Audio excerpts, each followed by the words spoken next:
This episode of Capes and Lunatics is brought to you by Tweaked Audio. Get awesome headphones, go to tweakedaudio.com and use the coupon code Southgate to get 30% off, free shipping, and a lifetime warranty. Or you can get there through the link on our website, southgatemediagroup.com.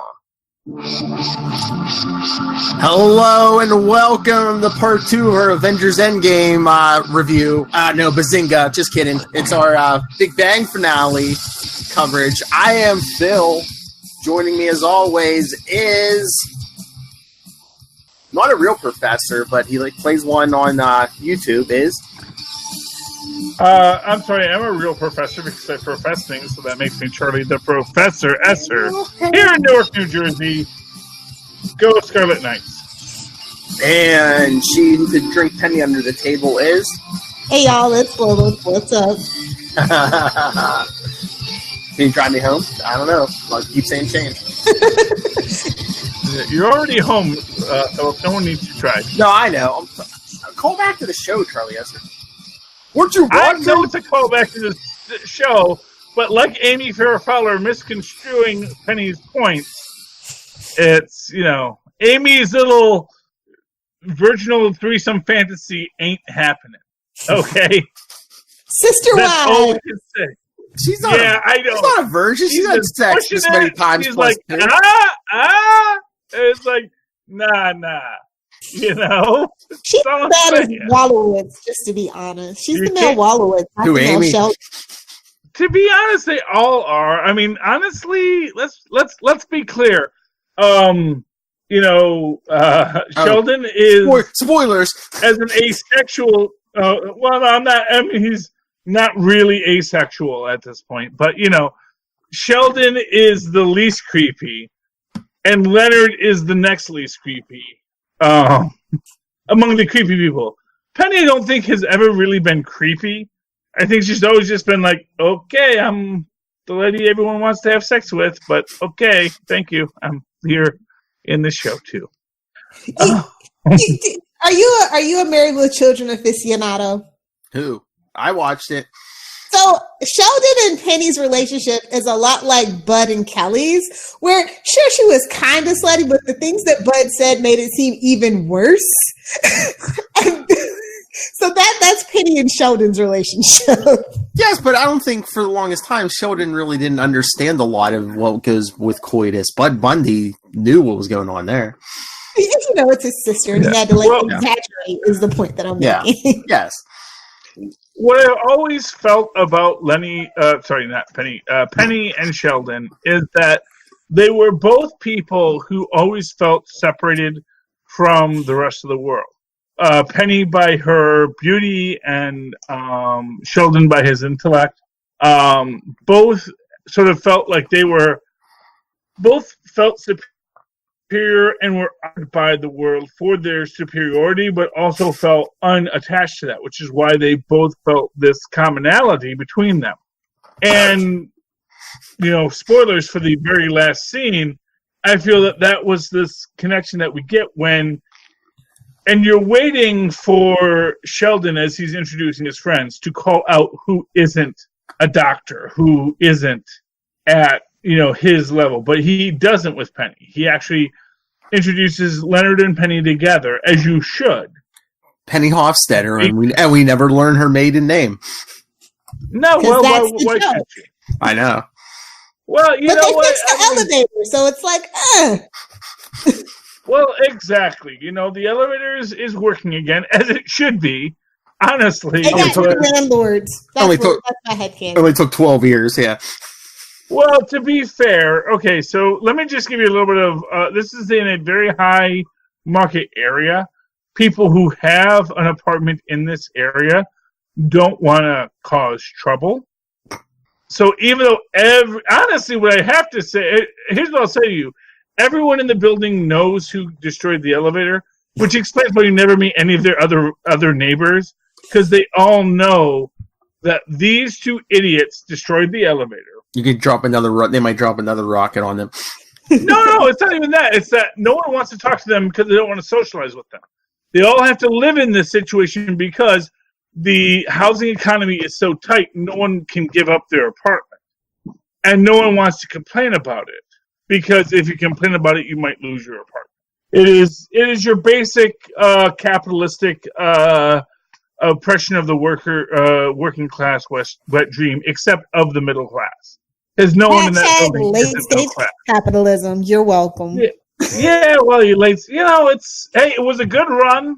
I think we can all agree it was a good run. I think we all enjoyed it. Let's give a big round of applause, like the Big Bang Theory. Capitalism. It's done it. It's had its show. It's had its finale. Let's move on to the next. Let's see what the next show is. Right. I mean, to be fair, as the show ended and I'm watching the sort of young Sheldon, I just have to think, wow, Sheldon's sister is probably just as smart as Sheldon, but never got encouraged. Boy, that's a whole other show in itself, isn't it? Yeah, really. Because as soon as Sheldon makes the point about, young Sheldon makes the point about, well, you can just watch the results of the future Super Bowl tomorrow too.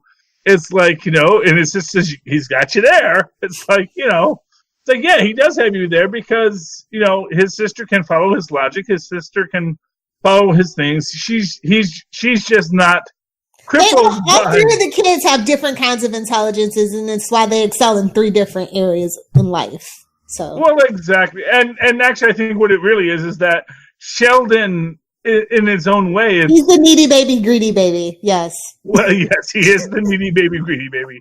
There's this theory about autistic savants, which is the idea that if you only had a certain number of keys available on your keyboard, you'd be really good at those keys. And it doesn't necessarily mean that you are overall better at things, but it just means that, man, on those keys, you're really great. And, Sheldon is a guy who he basically is missing, 8 out of 9 keys, but he has those extra keys, and he uses them to the best of his ability, and he plays some beautiful music with it. But Penny should have had Sheldon retested. That's all I'm saying, since that was their practice baby. And I'm glad they actually shouted that out, because I actually love the episode where they find the parenting book and they try it on Sheldon, and it actually starts working on Sheldon. Well, that's just payback when he was trying to train her and he kept feeding her chocolates. To be fair, that's the Penny Sheldon dynamic. They both realize that, you are like me. I've always, in the one sort of, test script I ever wrote for the Big Bang Theory was the idea that Sheldon wakes up from a sex dream with Penny. And he's very overwhelmed by this idea that he has a sex dream, but it's the fact that they both are the same characters. They're just two different extremes of the spectrum. I think one is very right brain, one is very left brain. I think more than Leonard and Sheldon, I think Penny and Sheldon may be more the best friends because, they're the ones drinking. I mean, he lends her money, and then when someone steals his stuff, she kicks the guy in the balls, No, they are actually the real pair bond. I mean, they are the best friends. That's what I'm saying. Those two are the best friends, I think, more than Leonard and Sheldon. They are the Milo and Pepper Ann of this series. Oh my god, I love that reference. I understand that reference. I appreciate that reference. I love that Milo. You know why I use that reference? Because there was a whole thing in an episode where their sort of their nerdy friend who's a female, is trying to say, there are lots of platonic relationships in history, and she can't find any. And I think it's great that we actually have now another Milo Pepper Ann relationship.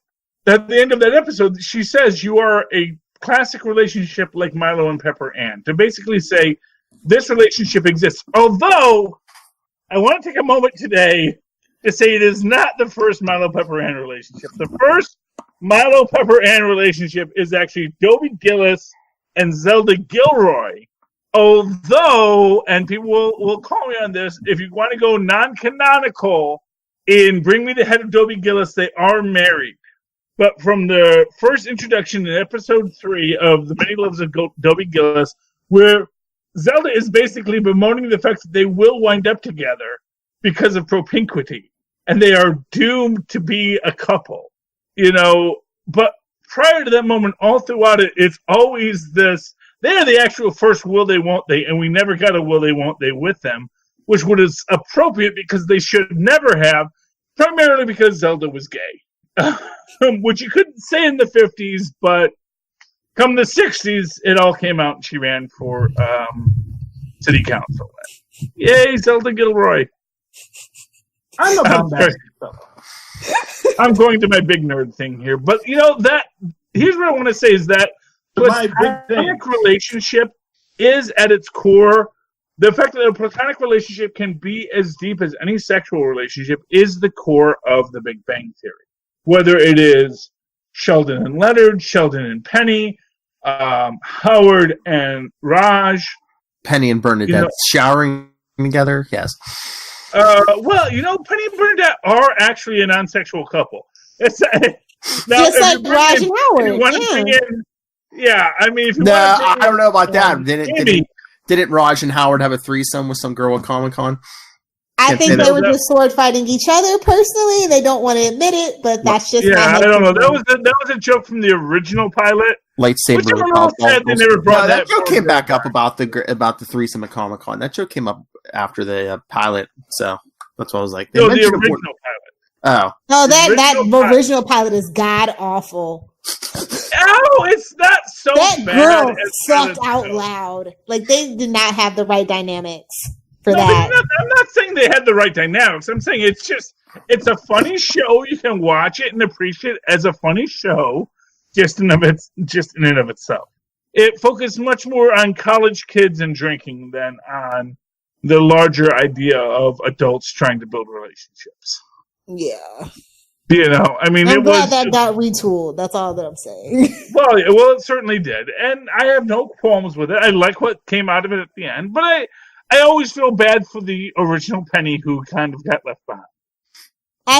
You know who I feel bad for? I feel bad for the original Detective Douche on Lucifer.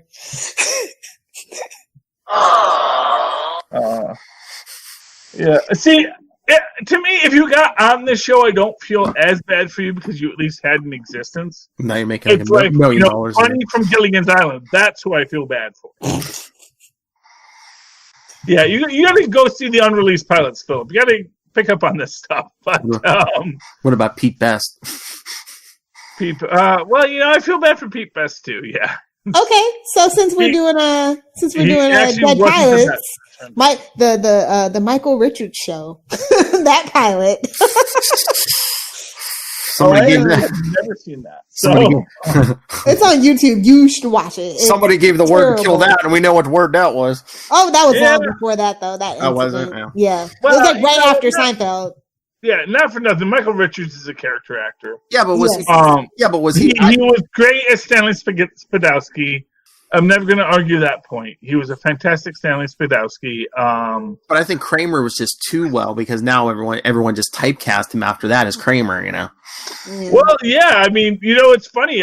It's actually kind of a reverse thing. I was watching the first episode of The Many Loves of Dobie Gillis.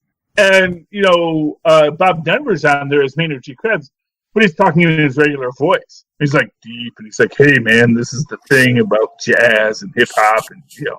It's like, where's somebody to hit him over the head with a hat? Come on. Yeah, honestly. Now, later in that episode, he goes to that higher register because obviously the director said, no, you're funnier in the higher register. But that became the character they're on. But, like, at that start of it, it's like, oh, no, man, I'm just Bob Denver. I'm doing a character. I'm apparently I'm a beatnik, and, yeah, so that's what I'm doing. So it's interesting how characters change over time. That's all I'm saying. I do feel like at least I can say there was no major flanderization of characters, except maybe Raj. You can argue Raj maybe got a little flanderization. Yeah, you know, with Raj, his accent came back with the fury out of nowhere for no reason. The thing with Raj is you're never sure if he's embracing who he always was or if he's becoming a character. You know, when the whole, and man, they had set up Love Amongst the Stars, as I predicted, really well in the penultimate episode. It's like, oh, I'm in London. I have to live in London. maybe I should go to London too, where there is a big observatory, the Greenwich Observatory. I could work there. Penultimate. And then they just shut it down. They obviously listened to the show and said, dang it, Charlie figured us out. And they had to rewrite that whole episode. Charlie, only douchebags say penultimate. That's a thing between Philip and I. I don't know if you know that. That's what this is Lilith's theory, so she got me too. It's actually a hashtag supernatural reference. And what's the next episode of Doom Patrol called, Lilith?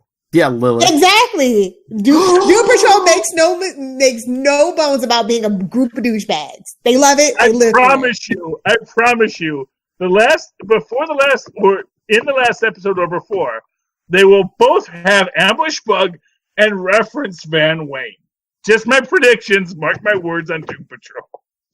Mark your words wrong with a red ink pen, then. No, Van Wayne is getting a shot at. In some way, they're going to say, I'm not, who do you think I am, Van Wayne? No. That's... On that note... back to the show we actually watched. Yeah, but no, well, you think Raj is going to make it work with Sarah Michelle Gellar? No, I love how Sheldon was just like, "Wait, is that Buffy the Vampire?" No, like when they were on the plane, I thought I'm like, "Oh, it's just a joke." They're not showing her face, so it's not her. And then she was there. I was like, "Holy crap!" Well, not for nothing. If someone said, "Hey, I have a ticket to the Nobel Prize ceremony. Would you like to come with me?" You're gonna say, "Okay, this isn't a date," and all this kind of stuff, and you're gonna go, and you can look at Raj. You can say, "I could take him." Because I used to be Buffy the Vampire Slayer. And she didn't do her own stunts, though, so maybe she can't. Well, you know what? But it's Raj. Come on. Yeah, not for nothing. She's a professional actress. She takes Hapkido or something 6 times a week. No. And he's Amy's personal shopper. So Pilates, maybe. Well, you know what? Pilates builds your core strength, Lilith. I'm just going to say that. You don't want to go with someone who does Pilates. And they're all abs. Because they'll bore me to death about being present. Yeah, I know. And remember, none of these guys on this show have much upper body strength, so come on. She can take them. True. Well, and not for nothing, she is a professional, celebrity. She could actually bring the thwart of the media down upon him. And, get his butt kicked by Bill Nye or Neil deGrasse Tyson or just get him fired from his job. If she comes out the next day and says, Raj Kutrapali did something untoward with me, #me too, it is going to be a damaging thing for him, which is more good. so than believing in aliens when you're an astrophysicist. Raj. Which is kind of like, wait. Saying there were aliens. I'm not saying it was aliens, but it was aliens. You know what? He did the right answer, which is, I really, you can't say if it's an alien, and it's a parody of the actual structure that we found, or not that we found, but that scientists found that wasn't quite anything we'd seen before. It's like, well, I mean, yeah, theoretically it could be an alien, the remnants of a Dyson sphere, but it could also be something completely different because it's just something different. And the right way to say is, I have no idea what this is, and that's what he said, and then everyone said, oh, he says there's aliens. Oh, he said there was aliens. He never said there was aliens. That's all I'm saying. I'm just very disappointed with Raj's arc, though. I am. I just feel like nothing became of Raj. Was that just like a red herring? It's like he was this close to getting married, and then they just he could have been married by the end, but have everybody married? He's the Joey. I guess, but I'm almost glad they didn't make him married because it's like, he was gonna, marry the Indian girl, and I'm just like, wait a minute. I'm like, this could have been your first interracial marriage, the only interracial marriage on this show, and you didn't go, Well, I mean, Howard's Jewish. Yeah, that's show got canceled. What do they call that? Where there's two different religions? And the Catholic lady Mary. So when you say it's not the first, it's like, well, you don't know how racist we used to be. Oh. So, was it Mary and Ira? I forget what it was called, but yeah, it was. There was a show in the '60s by Norman Lear where a heaven forfend, a mixed relationship of a Jewish young man and a Catholic young girl married, and wackiness, as you might imagine, ensued. So you get a Hanukkah bush instead of a Christmas tree. Hey, Philip. Did you see that thing Jimmy Kimmel's putting on? What is that? Like another week or two? They're staging like a live episode of All in the Family and the Jeffersons. Yeah, well, that should be fun. I don't believe. First off, I don't believe Marissa Tomei as Edith. I certainly don't believe Woody Harrelson. Honestly, they're typecasting Marissa Tomei as old ladies now. I don't believe if Woody Harrelson plays someone not from south of the Mason-Dixon line, I will be shocked. I've yet to see him do it in 800 million shows he's done. I don't believe Woody Harrelson can do a Queen's accent without doing it poorly. And I don't know. And then isn't it Jamie Foxx as George Jefferson? I'm just this sounds all terrible. He doesn't have the swagger of a Sherman Hemsley. Come on. To be fair, I mean, I don't know how they're shooting Jamie. Jamie Foxx might be very short. So he's 5'10". Okay, so he's actually proper Sherman Hemsley height. Now, and this is one of these things. Hollywood would tell you he's 6'2", but I've met him in person. 5'10". Here's what I'm going to tell you. I can the Tom Cruise number. Wanda Sykes as Wheezy. I don't believe Wanda Sykes as Wheezy with Jamie Foxx. Marla Gibbs is still alive. Is all that I'm saying, bro. Like that's all I'm saying. She's still alive. I just think they went with whatever big names, the biggest names they could get. Well, I mean, and they can't bring in the actual Wheezy. They might bring Wheezy in. Wait, is Wheezy still alive? I thought you were saying that she was still alive. No, Marla Gibbs is the maid. Oh, the maid. Oh. She was the best part of the Jeffersons. Excuse me. Yeah, but she's in the third episode. She's like Zelda Gilroy. You think she was there from the She's like the son, the white son that disappeared. There was no white son. Yes, it was. Bro, you don't know your Jeffersons, then. None of the sons were white. Google it. You'll find it on YouTube. It was messed up. I'm like, that's not how mixed kids work. You mean the neighbor kid? Son of the neighbor couple? Yeah. Okay. I don't remember that character at all, but yeah. Yeah, he disappeared after his first appearance because that's not how mixed kids work. And to be honest, as the father of mixed kids, I will say sometimes it does. Sometimes it does, but not like that. Yeah, I mean, if they made him a blonde, I mean, Tristan's a blonde. You can run the numbers on it. Not for nothing. I was just there was not a lot of Lenny Kravitz's running around in the 70s. We get it. Those Esser jeans are like a nuclear bomb, Lil.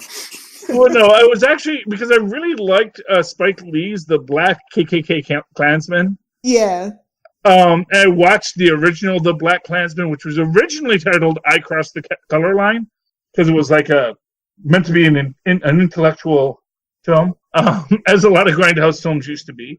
And they do make the point about, clearly to the character, because in that one it's about a very light-skinned African-American who then passes as a white person to join the KKK to destroy them with vengeance.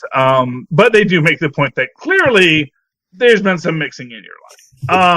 Okay, I got a question because since we keep getting off topic here. Yeah, we're very much off topic. All right, it's a nerd culture show. What do you I know, but I'm just saying. I was just thinking about this because we keep going off topic. Besides the fact that, Penny's pregnant, could almost have been like another episode? Like it. Yeah, it didn't feel like a series finale, except for the slowdown of the theme song. that was cute. I mean, it had ending, and hey, and the previously on, yeah, just like Endgame, no end credits title card.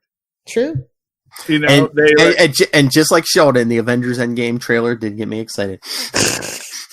He was very excited about that. It was a good film. I'm not going to die. I'm trying to create a way that my unemployed butt can go see the movie again. So, yes. Look at I didn't use a bad word. I used the butt word. I know. Look at my butt is acceptable. We accept butt as in of a joke. As in my butt. Gluteus maximus is the medical term. Mm-hmm. And also a great Monty Python. Oh, we don't have my drop.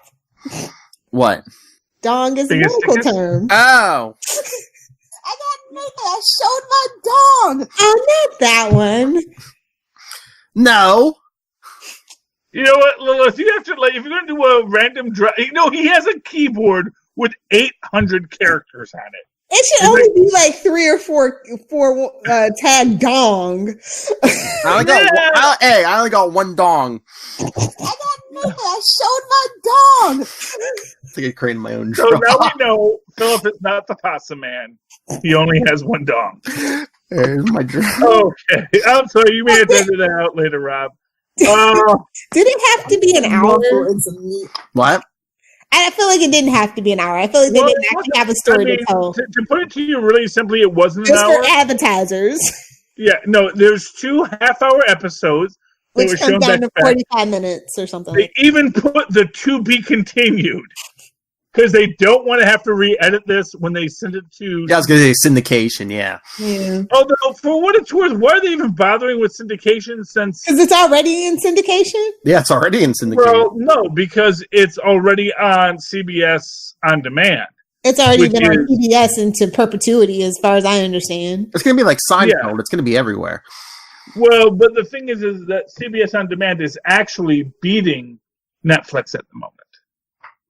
And I do think it's beating Netflix because this was the one place you could watch Big Bang Theory really on demand. I mean, who even knows the truth about those numbers? So supposedly there's so much money coming from this show. Even just the guy who wrote the theme song for this, supposedly he doesn't have to work another day in his life, and his kids don't have to work another day just from that song. Bare Naked Ladies that actually wrote. Yeah, and it's one of the guys from Bare Naked Ladies too, and supposedly just the money from that song, he doesn't have to do anything else every day in his life, and neither do his kids. Yeah, honestly. Well, I mean, as much as have to do anything. Yeah. Wait, is this the longest running sitcom? This is the longest running sitcom. 12 years, yeah. 12 years. It beat everyone else, for whatever reason. Because now, will it stand as long as Gunsmoke? I don't know. Hey, I mean, there's still a channel here at like 11 o'clock at night. I mean, they still play Seinfeld episodes, and that went off the air 21 years ago. Yeah. Look, Seinfeld was a very good. Seinfeld is a cultural encapsulation of the 80s. I think a Big Bang Theory was a cultural encapsulation of the 90s. And yes, I know it's well past the 90s now, but sitcoms are always like 10 years behind. So they're like Canada. Exactly. I met your mother reference. Don't yell at me. No, it's pretty brave now. I've been to Canada. That is 100% true. For this. They are a show that, if you think about it, and yes, because, and to give you an exact, and in this way, Big Bang Theory is endemic of this. You think about like how big Avengers Endgame is right now, and you look at Big Bang Theory, they're still living in a world where the idea of the big superhero blockbuster was sort of a quaint idea, where Blade was the big superhero blockbuster. They're still from that universe. And as they've grown and become characters, we as people who lived through that in the 90s sort of say, yes, this is us. This is who we've always wanted to see. Now, when you get to the next big show, it'll be a show about the aughts, and it'll be what kids today are watching, which will be people on YouTube going, ah, because that's what my kids like. I don't know why, but they love people screaming on YouTube. Yep. The children love the YouTube. Yep. They're always so shocked on YouTube. Charlie is secretly a little bit of a Cartman. I never knew. First off, Cartman and I both love the cheesy poofs. There's no argument there. I'm doing cheesy poofs. Hey, I'm right there with you. Yeah, man. I mean, I reject Cartman's racism. His basic view of everyone being an idiot, I totally embrace. So, Eric Cartman. On that note, yes. Eric Cartman, another ample American.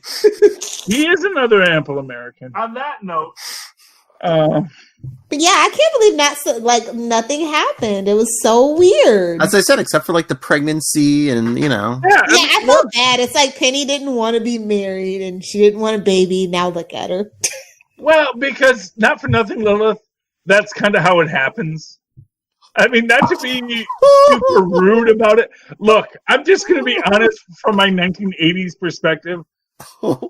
Friends I know who were so hardcore feminist, I'm never going to do this and that, are now posting pictures of their kids at violin recitals. And I appreciate that, and I love that, and I respect that. But I do know that if they showed that to their 1980s self or their 1990s self would be like, what the F?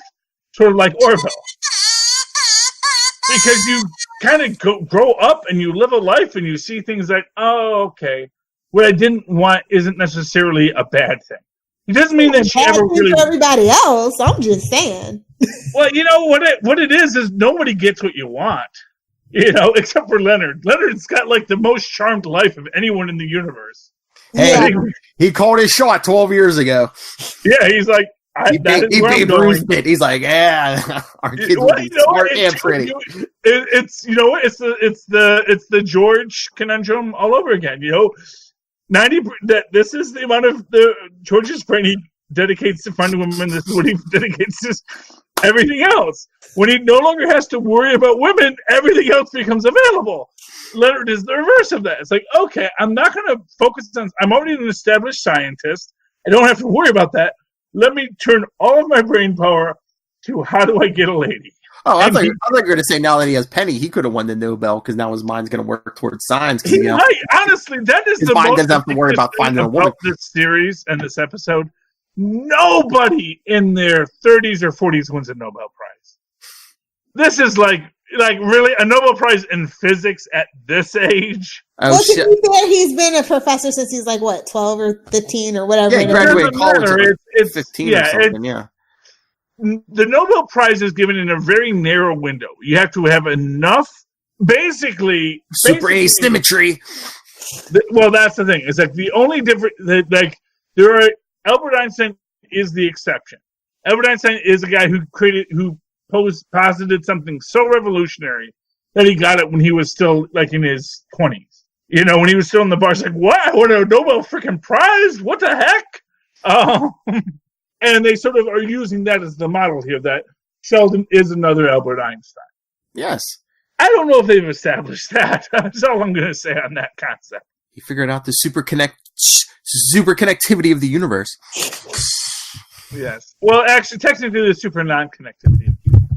Because super asymmetry doesn't mean anything. So really he's a DCEU fan. Gotcha. Yeah, I mean, really, that's the thing about super asymmetry. It doesn't actually mean anything. It's a cool word, but it doesn't mean anything.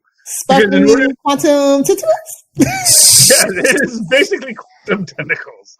It's like if you're gonna say there is a super asymmetry, you have to establish the ratio of that super asymmetry, which means now it's symmetrical. Unless you're gonna say the asymmetry is based off of some sort of a secondary gradient that moves in another direction. So there's this, and then there's this, which is a little to the left, and then the next thing will be a little more to the left, and the next thing will be a little more to the left, next thing will be a little more to the left, which is a classic fractal idea, but you'd actually have to show that in science.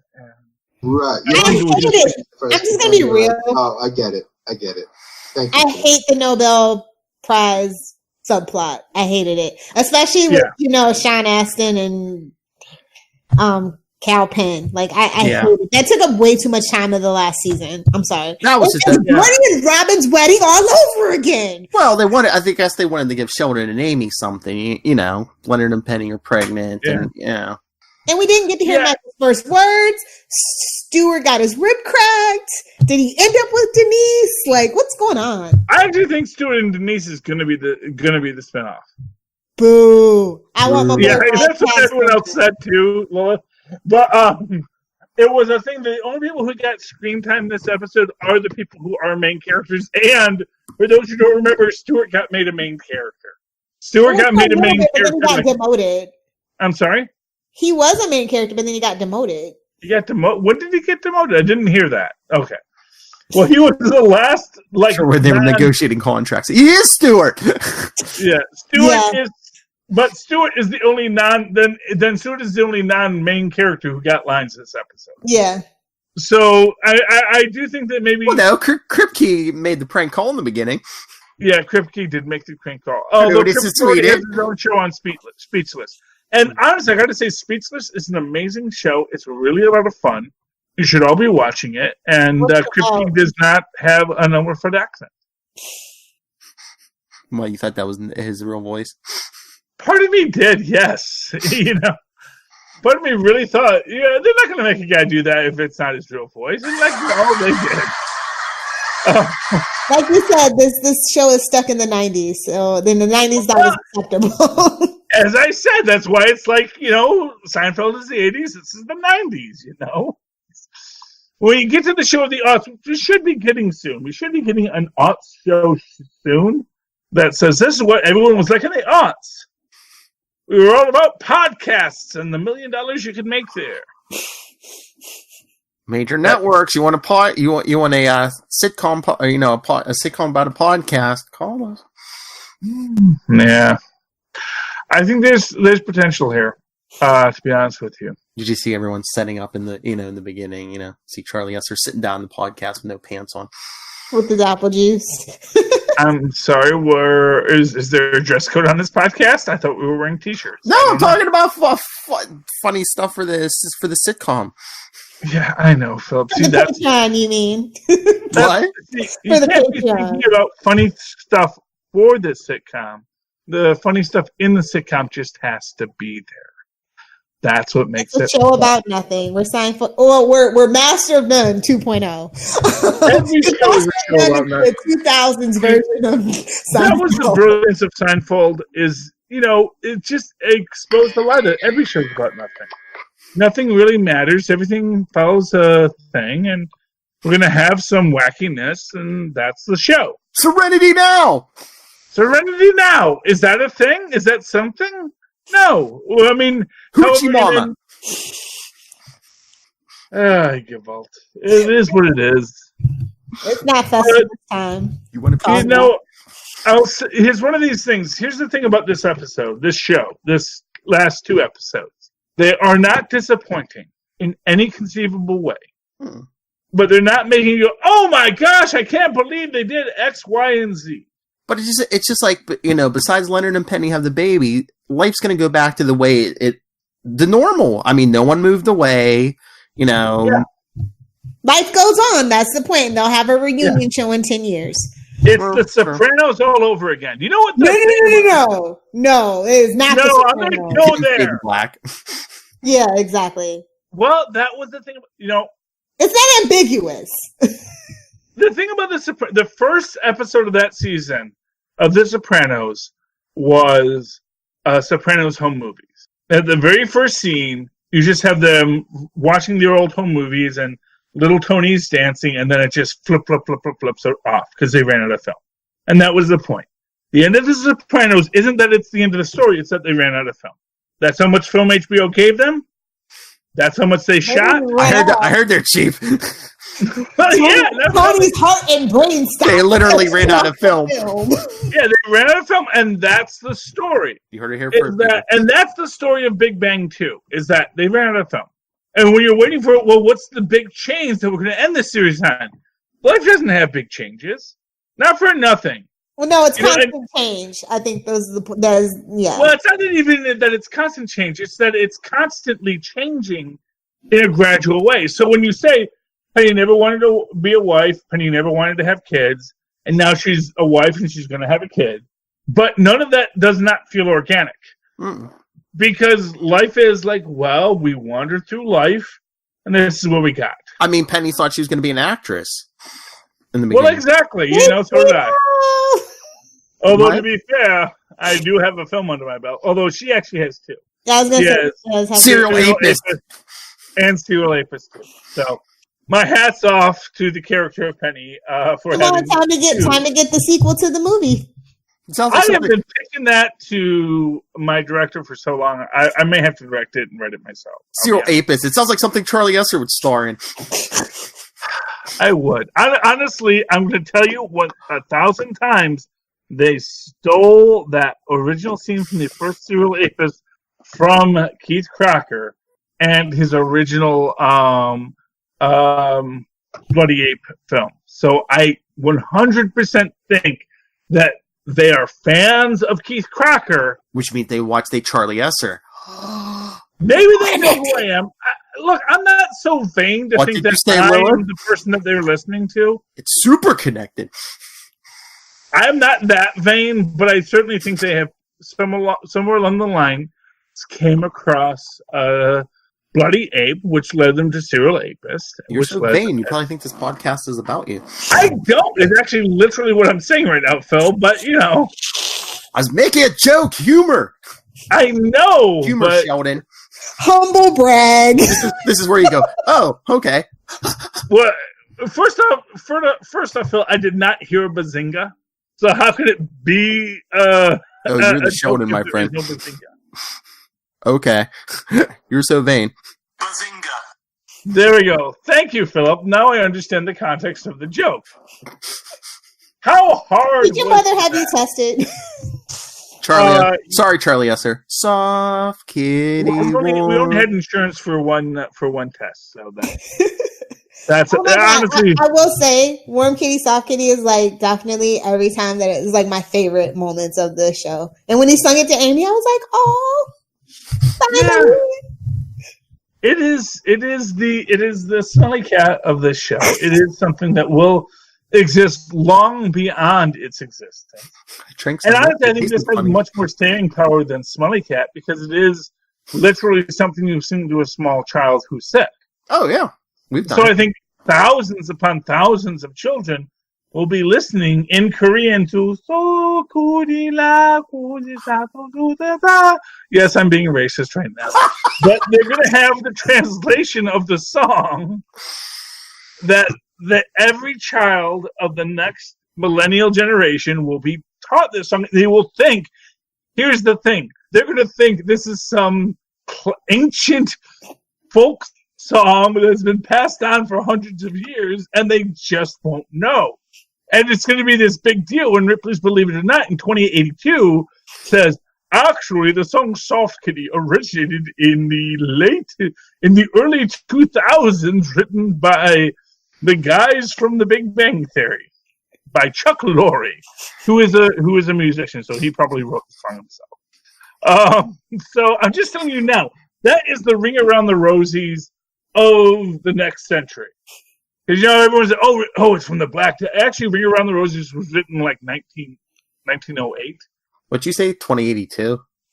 Yeah, 2082. So 1908 was when Ring Around the Rosies was actually written. Yeah. We actually have evidence that anyone actually sang Ring Around the Rosies.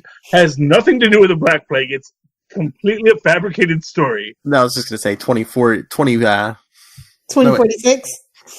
Oh, no.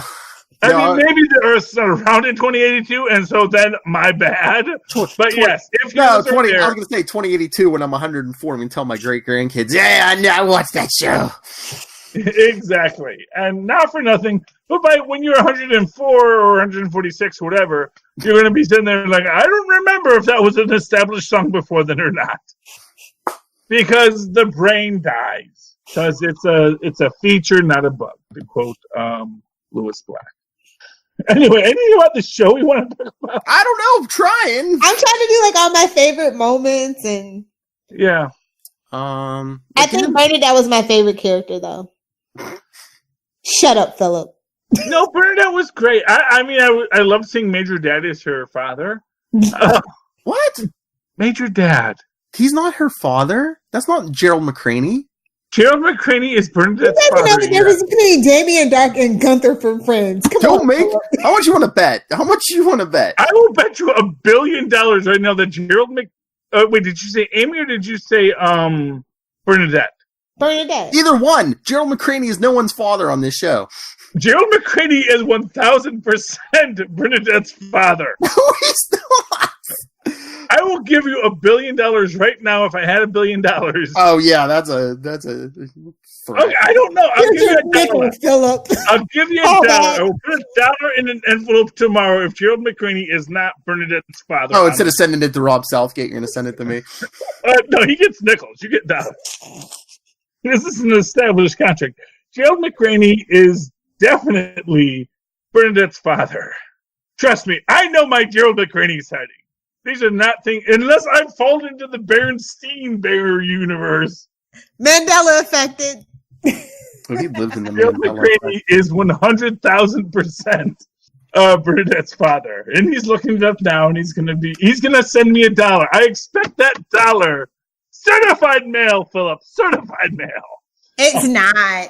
See, Gerald McCraney isn't Bernadette's father? You're gonna go. Casey Sanders from Grace Under Fire. I'm sorry, what? Casey Sanders is Bernadette's father from? Yeah, from Grace Under Fire.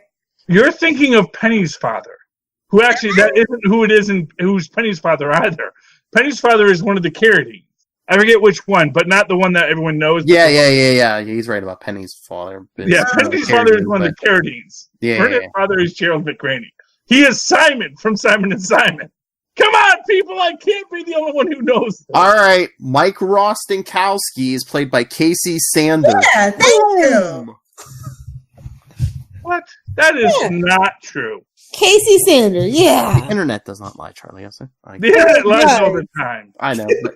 Like that time everybody thought Forrest Whitaker had a twin. I'm sorry. And Penny's father is played by Keith Carradine. Yeah, I don't care about Penny's dad. Well, that's what I'm just... He was right about that one. Okay, I'm looking up Gerald McCraney now. You gotta go by actor character. All right, do it. And you won't see a credit for him for Big Bang Theory. I'm certain I will see this. He doesn't believe me. I looked expecting that I'm on IMDb. This is from IMDb, Charlie Esser. You better go check what else is different, Charlie. Oh hey, Charlie Esser. Charlie Esser, who played Sheldon's mom. Oh, it's Sally Field. That's Roy Metcalf. I'm sorry, what? Yeah, I thought waiting for you to say Sally Field or something. It's Roy Metcalf. I know. Yeah. No, it's Roy Metcalf. Okay. I know. He'll never get. He'll never get.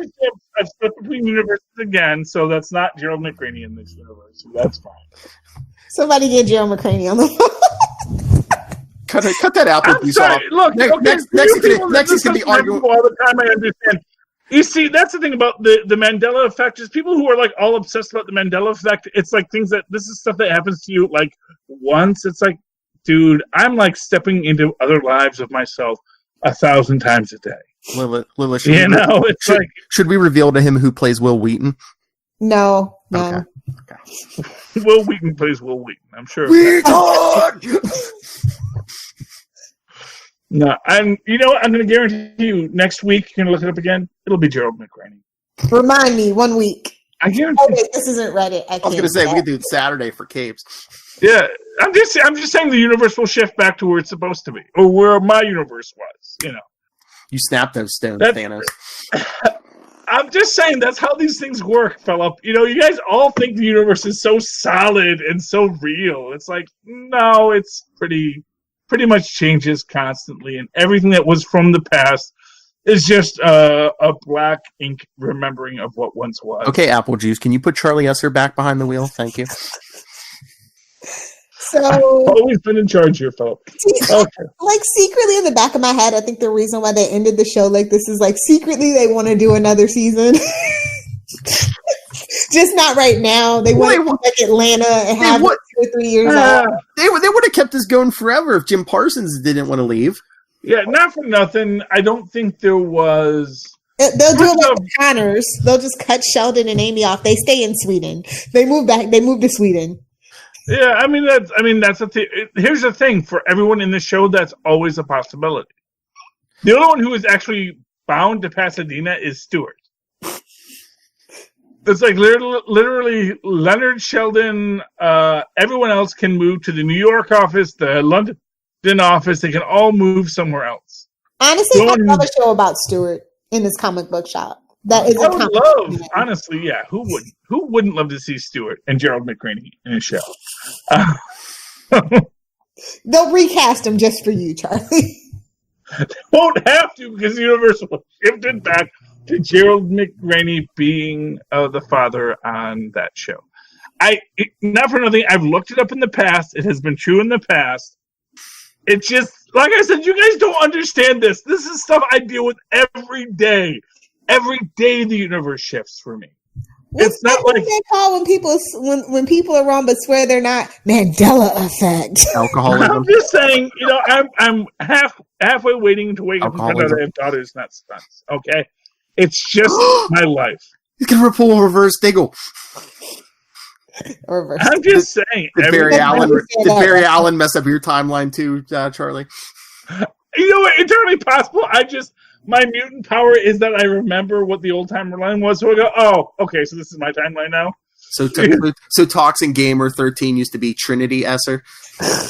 Who knows? Who knows? All I'm saying is, I'm bolder.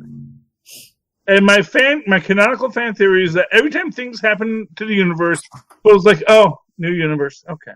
Because he doesn't change, because that's his thing. His power is invulnerability and non-changing. Infinity Stones, alcohol, Charlie Esser's reality is always changing. Entirely possible, but I'm just saying, you know what, Philip, you can be proud now, but you'll be undone eventually. On that note, what, the Gerald McRaney thing? Any number of things. Okay. I had the Berenstein moment too. It'll never be stained for me, ever, ever, ever. I don't believe First off, it was always Berenstein, but it was spelled B-E-A-R. That's how I know I'm from a completely different universe than any of y'all. Yeah. Isn't that as in B-A-R in Stein. Isn't that like a regional thing? I don't know. No, it's not like Gotham, Philip. Mark my words. Oh, yeah, you're getting yours soon, Rob Southgate.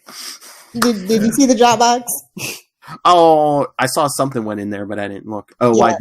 I put the new agents in, so. You know.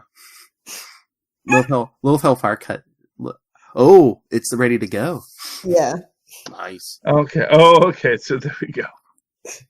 Apparently, you'll have to tune into this week's episode of Nuff Said or something else. I don't know. They can plug it now, but apparently they're not. Well, Agents of S.H.I.E.L.D. is coming. The Punisher, Season 2, Episode 1 is coming. Yeah, I put them all in there too. We do 2 and 1. We're like football players, me and Maz. We do 2 days. 2 days, man. 2 days. If it's going to be 2 different shows, can I get 2 different files? Okay, I will let Maz know that. Since that is a request, I'll let him know. If you're doing two Just Punishments, that's fine. But if you're going to do Agents of S.H.I.E.L.D. and Just Punishments, two separate files. Just hang on. Okay, so we'll be 2 separate files going forward. All right, thanks. Because we've got Agents of S.H.I.E.L.D. going forward, so. Tuesday nights, that's our plan. Nerd. Okay, Philip, let's do our shameless plugs and get to bed. Okay, Grandma. Anyway, yes, send us your thoughts. What did you think of the Big Bang finale? Was it worthy of was it an actual finale? Or I was waiting on the blue French horn, just to be honest. And who did you believe was Bernadette's father before this evening? Email us, capesandlunatics@gmail.com. You can follow Capes and Lunatics on Facebook, on Twitter @CapesLunatics. Instagram, Capes and Lunatics, and the voicemail, 614-382-2737. That's 614-38-CAPES, and work in progress, capesandlunatics.org. And Lilith Hellfire, architect of our, Chaos. well, I was going to say our online designer. Where can people get a hold of you?